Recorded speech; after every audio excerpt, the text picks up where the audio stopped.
नीतीश कुमार की party JDU वर्तमान राजनीतिक हालात में सियासी हैसियत बढ़ चुकी है। इसकी वजह साफ है कि भाजपा अपने सांसदों के बल पर बहुमत नहीं पा सकी। ऐसे में 12 सांसदों की शक्ति के हवाले से जदयू के रणनीतिकार अपनी दबी हुई कई राजनीतिक इच्छाएं पूरा करना चाहेंगे। भले विशेष राज्य का दर्जा को लेकर बैकफुट पर जदयू है, पर पार्टी का विस्तार और जदयू को राष्ट्रीय पार्टी बनाने को लेकर जदयू के रणनीतिकारों का भाजपा के कंधे पर सवार होकर राष्ट्रीय दर्जा पाने का फुल प्रूफ प्लान तैयार है।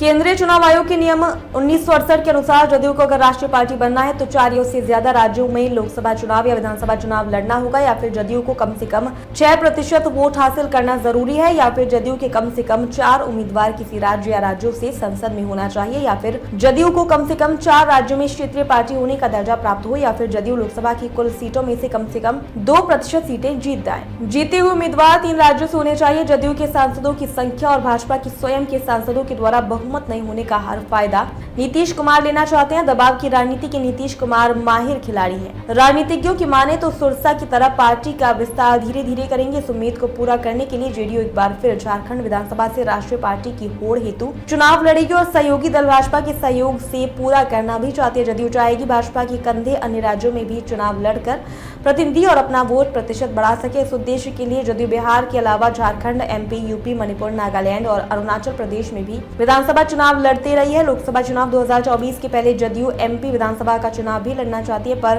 भाजपा ने जदयू को साफ कहा कि मध्य प्रदेश में हमारा गठबंधन नहीं है, अकेले लड़ना चाहे तो लड़ सकते हैं। लोकसभा चुनाव 2024 के दौरान भी जदयू गठबंधन के स्तर पर चुनाव लड़ना चाहती थी। तब भी भाजपा के रणनीतिकारों ने कह दिया था कि उत्तर प्रदेश में जदयू के साथ भाजपा का गठबंधन भी नहीं है। लोकसभा चुनाव परिणाम से उत्साहित जेडीयू एक बार फिर राष्ट्रीय पार्टी बनने की होड़ में शामिल होने के लिए झारखंड विधानसभा चुनाव लड़ने जा रही है। सांसदों की संख्या बल का आईना दिखाकर जदयू के रणनीतिकार एनडीए के प्लेटफॉर्म से या फिर डिपेंडेंट भी रहकर जदयू झारखंड के चुनाव लड़ने की घोषणा भी कर दी है। जानकारी के अनुसार राष्ट्रीय फलक पर छा जाने का गोल अब जदयू के राष्ट्रीय अध्यक्ष नीतीश कुमार और जदयू के कार्यकारी अध्यक्ष संजय झा मिलकर खेलेंगे। इस मूड की पहली कड़ी के रूप में उभरकर झारखंड के निर्दलीय विधायक सरयू राय आए हैं। जदयू की सदस्यता ग्रहण कर झारखंड की राजनीति में हलचल मचा दी है। दरअसल जेडीयू को अब राष्ट्रीय पार्टी बनना है तो चुनाव के माध्यम से जनप्रतिनिधियों की संख्या के साथ साथ वोट प्रतिशत बढ़ाने के राजनीतिक खेल में शामिल होना होगा। ये तो जदयू के राष्ट्रीय कार्यकारिणी की बैठक में ही फैसला हो गया था कि नीतीश कुमार के नेतृत्व में 2025 के विधानसभा चुनाव पूरे उत्साह के साथ लड़ेगी। फैसला ये भी हुआ कि वर्ष 2025 में राज्यों में विधानसभा के चुनाव होगा,